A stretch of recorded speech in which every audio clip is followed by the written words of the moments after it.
Iniimbestigahan na ng mga otoridad ang umano'y hazing sa isang babaeng estudyante ng Lyceum of the Philippines University. Tadtad po ng mga pasa at paspaso ng kandila ang estudyante na pinilit lang daw sumali sa sorority. Balitang hatid ni Oscar Oida. Nahinazing po. Nangingilid ang luha ni Ginang Carisma Alilio nang ipakita sa amin ng mga litrato ng tinamong pinsala ng kanyang 18 anyos na unika iha na tawagin na lang nating Ana. Balot na mga pasa ang magkabilang hita ni Ana at may mga paso pa ng kandila sa likuran. Sabi ni Ginang Alilio, biktima raw ng hazing ang kanyang anak. Ang mga salarin, mga kaklase raw ng anak sa Lyceum of the Philippines University at miyembro ng isang sorority. Naganap raw ang hazing sa isang abandonadong bahay sa Las Piñas noong January 7. Pinadala siya na pinadala yung kanyang hita talagang black and blue talaga. Tapos yung likod niya pinaso ng kandila. Kasi kikita talaga yung kandila, tapos yung palo sa kanya ng sinturon mahigit 50. Anong mahazing siya, nag-blackout na siya. Before siya mag-blackout, ang pinakamasakit na pinamagulang na marinig ko, ang sabi, pag namatayan, isa ko na lang.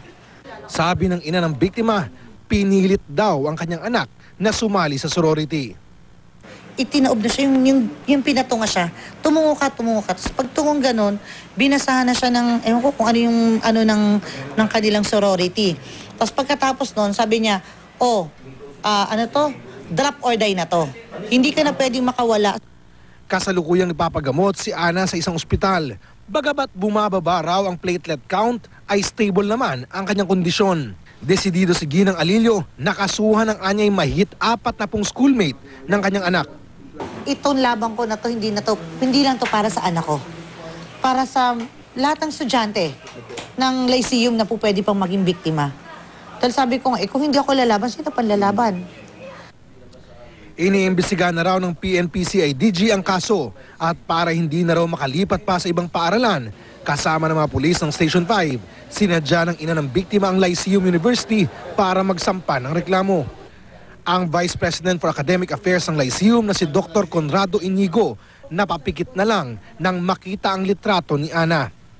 Agad daw silang magsasagawa ng imbestigasyon at kung mapapatunayan, tatanggalin daw sa universidad ang mga estudyanteng nasa likod ng nangyari umanong hazing. Sa opisyal na pahayag ng Lyceum, sinabi na wala itong kinikilalang fraternity o sorority at hindi rin kinukonsinti ang anumang karahasan. Nakikisimpatsa raw sila sa pamilya ng biktima kasabay ng pag-alok ng assistance sa estudyante. Nangako rin ng MPD na tutulong sa imbestigasyon. Inutusan ko yung aking PCP commander, no? To even my PCR, to coordinate with the school officials para magkaroon kami ng programa how to deal with these mga fraternities. Oscar Oida, GMA News.